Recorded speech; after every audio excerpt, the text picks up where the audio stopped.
Bienvenidos a La Oveja Eléctrica, un espacio de Canal 22 para la cultura crítica y abierta de la ciencia y el pensamiento. ¿Qué onda, Pepe? ¿Qué tal, Kelly? El día de hoy vamos a hablar de un tema muy polémico. Así es, Kelly. Fíjate que vamos a tratar de entender qué es el maíz transgénico, qué problemas y riesgos nos trae ser aprendices de brujos, jugar con la genética de las plantas. Pepe Gordon conversa con la doctora Elena Álvarez Bulla, destacada investigadora del Instituto de Ecología de la UNAM, sobre las rarezas que se introducen en el maíz transgénico.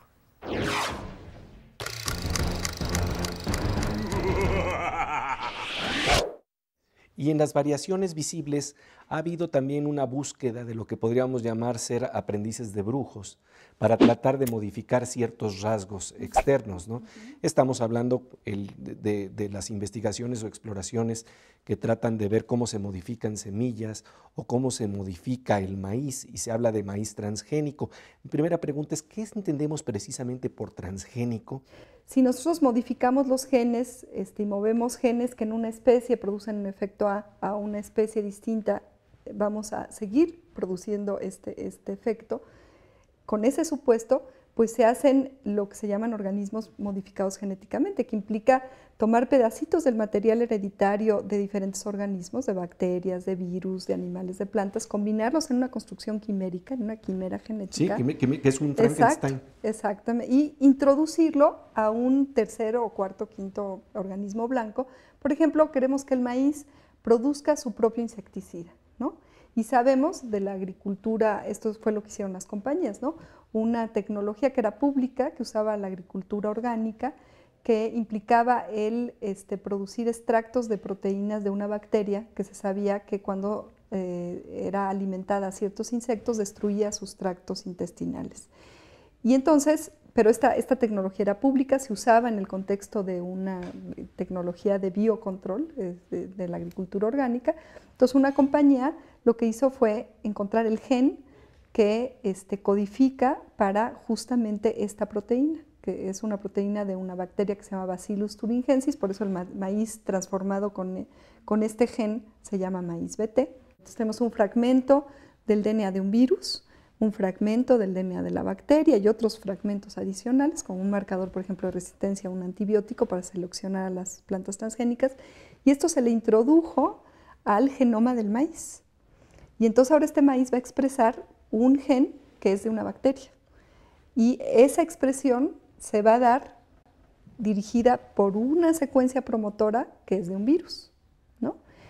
Y pues a los biotecnólogos esto no les preocupa. No les preocupa por dos razones. Uno, porque ahora son dueños de una tecnología, pueden vender, entonces pueden hacer negocio. Patentada. ¿No? Patentada.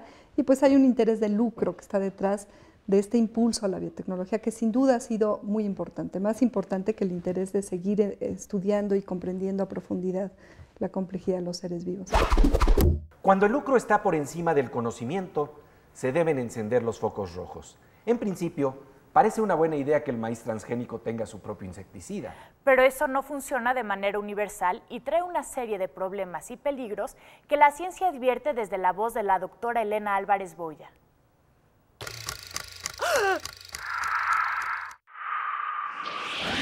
Hay una serie de riesgos que no se están tomando en cuenta para los criterios de liberación de estas plantas transgénicas al ambiente, riesgos ambientales, riesgos de salud, que conforme se va acumulando la evidencia, se va acumulando más la preocupación, y es por eso que los europeos se han mantenido muy precautorios ante esta introducción. Y las plantas transgénicas se han generalizado principalmente en Estados Unidos, en Canadá y en algunos países del tercer mundo que han sido proclives a la presión mercantil, ¿no?, de las compañías de Estados Unidos.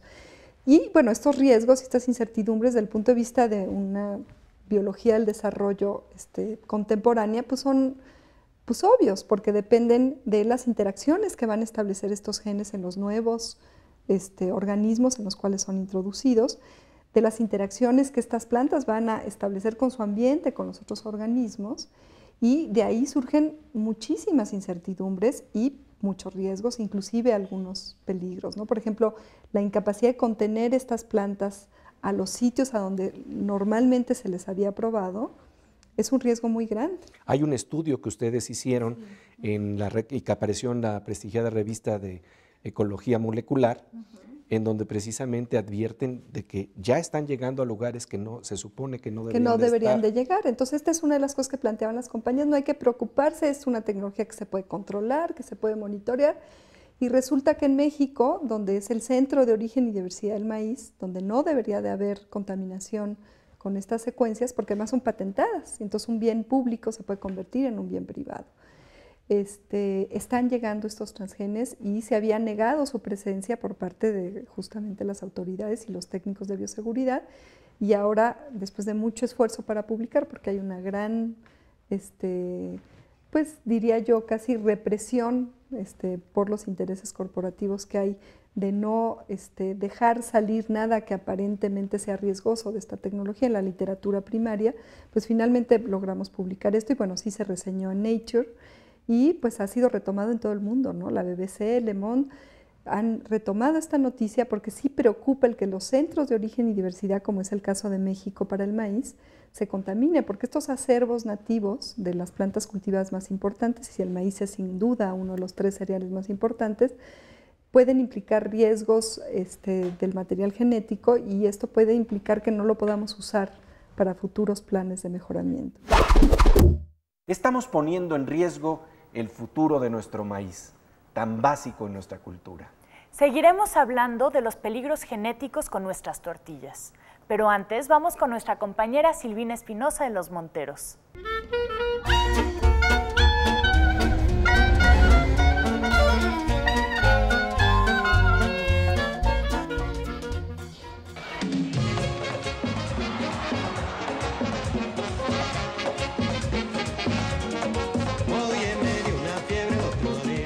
Las imágenes de la ciencia trascienden a la cultura popular.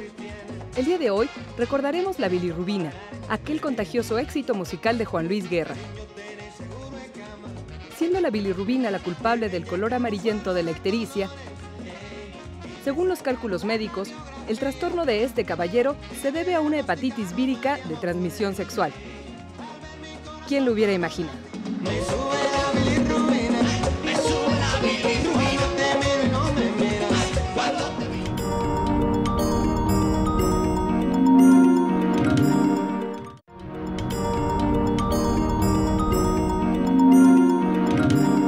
Estamos de regreso en La Oveja Eléctrica con el tema del maíz transgénico. ¿Le gustaría comer tortillas que tienen anticoagulantes? Sí, este es un grave riesgo del que nos advierte la doctora Elena Álvarez Bulla en conversación con Pepe Gordon.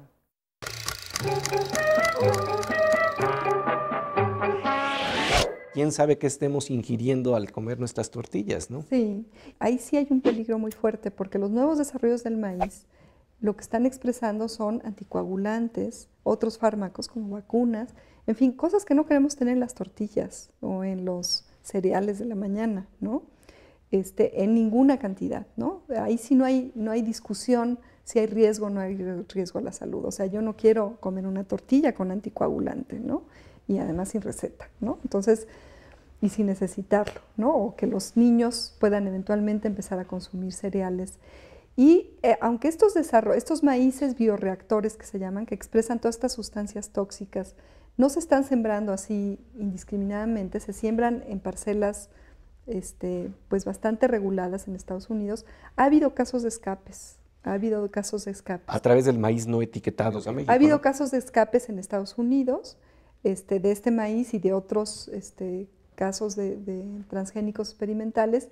Y entonces debería de establecerse un método de escrutinio muy cuidadoso en la frontera. Y ahí es donde el gobierno debería estar poniendo énfasis, no abriendo las puertas a la experimentación con maíces transgénicos, que además sabemos que ya están obsoletos, inclusive dentro de las mismas compañías, ¿no? Que ya están haciendo desarrollos nuevos, ¿no? No tiene sentido hacer ese tipo de experimentación realmente con desarrollos ya obsoletos, ¿no? Lo que se debería estar haciendo es, uno, viendo cuáles son las fuentes de la contaminación que hemos detectado, asegurar que en la frontera no están entrando genes de estos maíces bioreactores que expresan fármacos y sustancias que no debemos de comer, y hacer investigación de punta para mejorar al maíz, como se hace con el trigo. En trigo, que es cuidado por los grandes intereses, no hay transgénicos comerciales, no se ha usado nunca como bioreactor para expresar sustancias que no puedan ser comidas, ¿no? sino que se está siguiendo una lógica de mejoramiento basada en la diversidad de los trigos nativos, que es lo que tenemos en México, que es mucho más sustentable, mucho más amigable con el ambiente, mucho más segura para la alimentación y además mucho más virtuosa en todos los ámbitos que se les quiera ver. Entonces, ¿por qué el trigo sí se cuida tanto y el maíz no? ¿No? Esa es una pregunta que yo haría. Si fuera tan bueno lo que se está haciendo con el maíz, ¿por qué no lo hacen con el trigo? Una pregunta inquietante. La doctora Álvarez Builla nos dice que al maíz lo ven como un simple negocio, una planta que produce mucha biomasa, una fabriquita de fármacos y de sustancias industriales que se pueden usar incluso como combustible. El maíz no se ve como un alimento básico en nuestra cultura que se puede usar en proyectos naturales de alto rendimiento.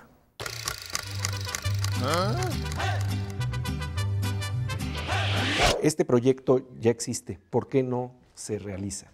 Pues por falta de apoyo y por falta de interés del gobierno por realmente comprometerse yo creo que con las necesidades básicas de este país y con proteger pues su patrimonio que es fundamental para México. Yo creo que es, pues yo no sé cómo llamarlo, yo no sé si es una ceguera o una confusión, cualquiera de las dos, o un deslumbramiento por lo que ofrecen a veces las corporaciones, pero se están yendo ahora sí que con la finta, ¿no? de promesas, con los espejitos, que además ya, pues si son tan buenos, ¿por qué están insistiendo, ¿no? ¿Por qué no han entrado en Europa, por ejemplo? ¿Por qué cada vez hay más países europeos que se niegan no solamente a la siembra, sino al consumo? En México tenemos aprobados algunos maíces para consumo que en Europa están prohibidos, ¿no?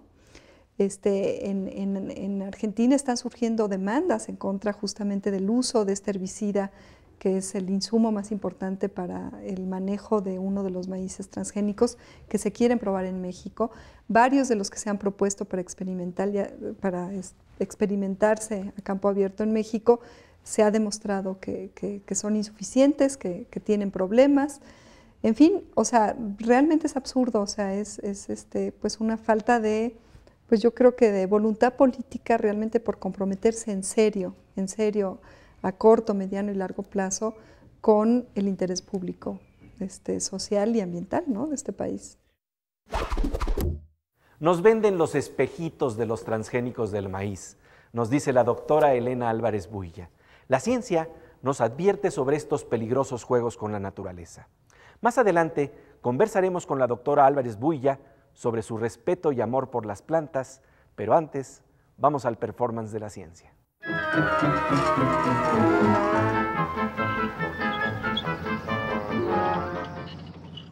Pues Kelly, el día de hoy vamos a tener un performance un tanto cuanto eléctrico, ¿no? Así es, Pepe, el día de hoy vamos a hablar de uvas y de chispas eléctricas.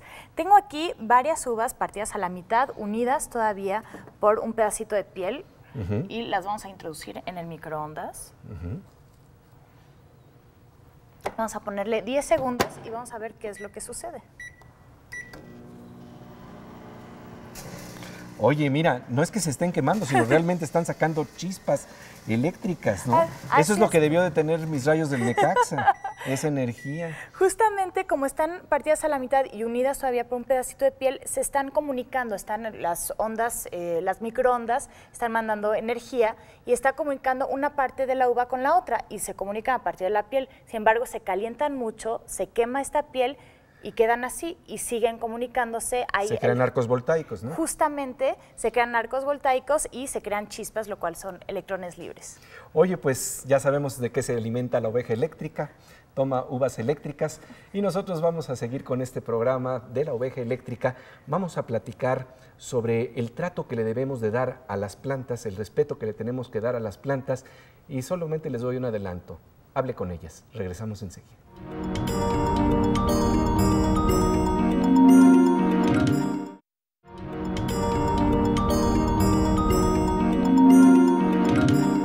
Estamos de regreso en La Oveja Eléctrica con el tema del maíz transgénico y los peligros de ser aprendices de brujos con las plantas. El conocimiento de la ciencia nos permite aprender de la naturaleza. Esta fue una lección que recibió la doctora Álvarez Builla de sus padres dedicados a la investigación científica.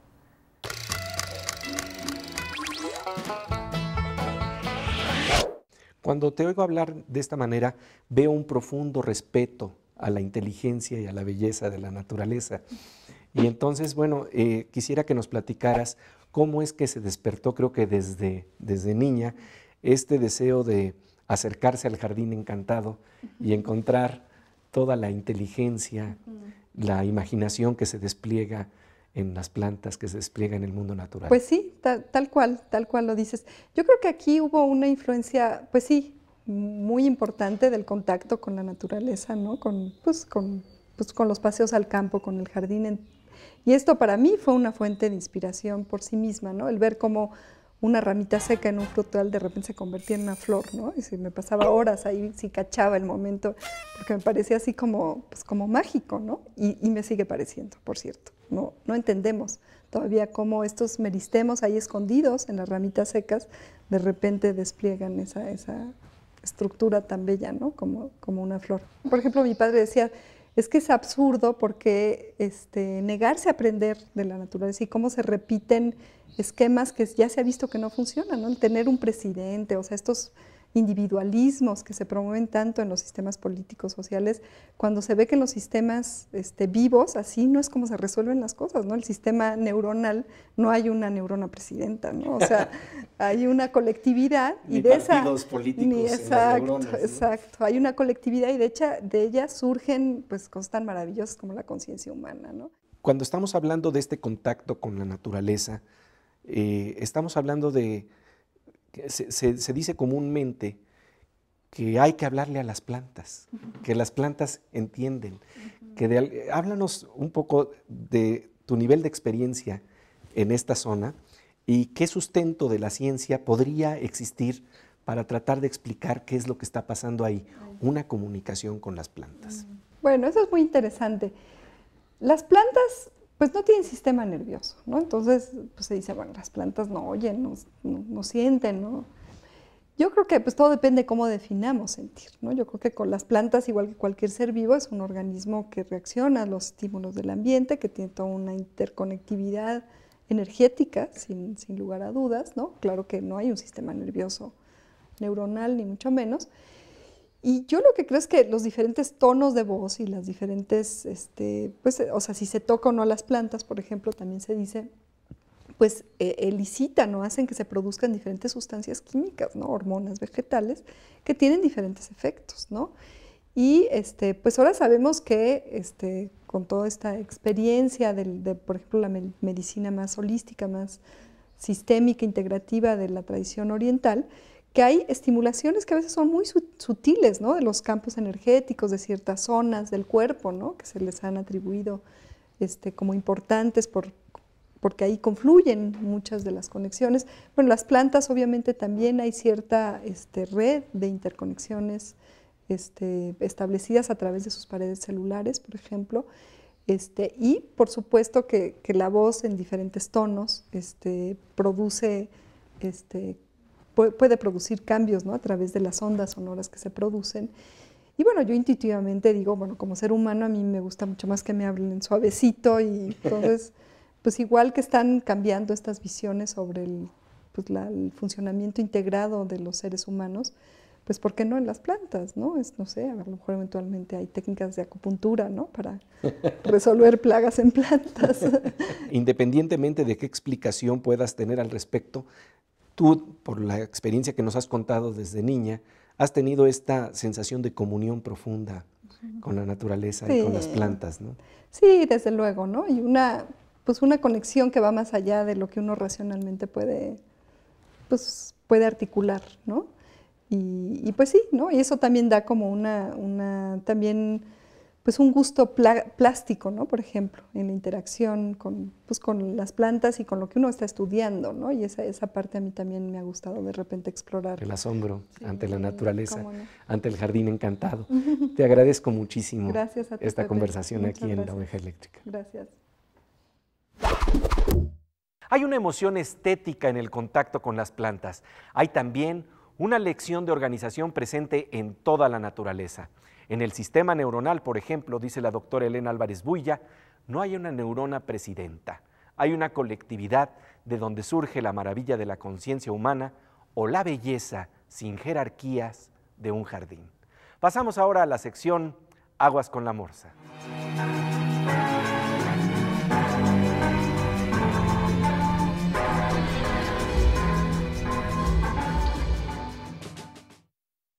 Querido Manuel, como siempre, bienvenido a La Oveja Eléctrica. Gracias, Pepe. Oye, pues hemos estado hablando sobre los transgénicos en las plantas. Hay transgénicos también en las computadoras, ¿no? Sí, claro que hay transgénicos. Por ejemplo, tenemos la IBM original, que tiene una arquitectura abierta. IBM cedió eso a todo mundo y cualquiera podía hacer computadoras. Entonces empezó a salir un montón de máquinas sin marca que hacían lo mismo que la IBM original, que costaba mucho más dinero porque tenía el letrero IBM. Y de pronto salieron un montón de marcas que no tenían, bueno, ni fabricantes sabíamos quién era, ¿no? Y sin embargo hacían exactamente lo mismo que la PC. Tenían sus ventajas esto también. Tenían sus ventajas, desde luego, porque eran más baratas. Pero hay un problema que habría que discutir. ¿Qué tan ventajoso es tener un equipo que no tiene marca? ¿Sí? ¿Funciona bien? ¿No funciona bien? ¿Qué tipo de elementos le han puesto? ¿Qué tipo de disco duro tiene? ¿No? Al contrario de la Macintosh, que todo debe ser original para que funcione bien, ¿no? En la PC teníamos una máquina transgénica totalmente, le podíamos meter una cámara web de quién sabe quién y un disco duro de otro fabricante y todo funcionaría. Y se pueden dar así algunas de las peores pesadillas para alguien que hace cómputo, ¿no? Ese es el problema un poco con los transgénicos. ¿Qué hacemos, por ejemplo, con el sistema operativo Windows? Que en cierta medida todo el mundo le ha metido virus o ha trabajado sobre eso. Si nos vamos a Macintosh, no existe el problema de virus, porque han mantenido su sistema cerrado y muy cuidado. En la PC todo es tan abierto que de pronto todo el mundo trabaja para hacer virus y hay que luchar contra eso, y es una pesadilla que vive cotidianamente el que tiene una PC. Pues como siempre, Manuel, gracias por darnos una metáfora desde el mundo de la informática para iluminar el tema que estamos tratando aquí en La Oveja Eléctrica. Gracias, Pepe. Pasamos ahora a la sección Veo Veo con Miriam Moscona, la mosca eléctrica y su mirada de la plástica que nos ofrece la ciencia.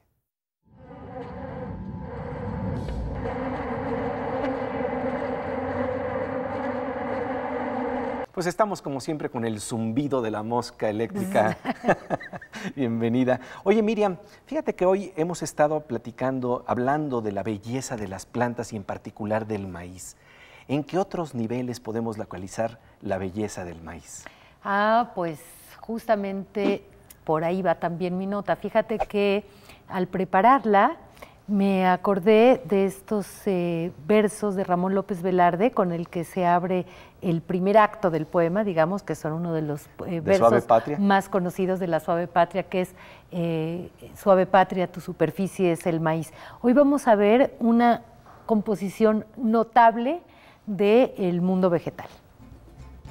Si usted tomara un tallo de la planta de maíz y lo cortara transversalmente, lo que vería en un microscopio sería una imagen muy parecida a esta composición que parece formar parte de alguna bienal de pintura o de escultura. Lo que usted está viendo es una especie del aparato circulatorio del maíz capaz de transportar la savia bruta de la raíz a las hojas y la savia elaborada rica en carbohidratos, producto de la fotosíntesis que va de las hojas al resto de la planta.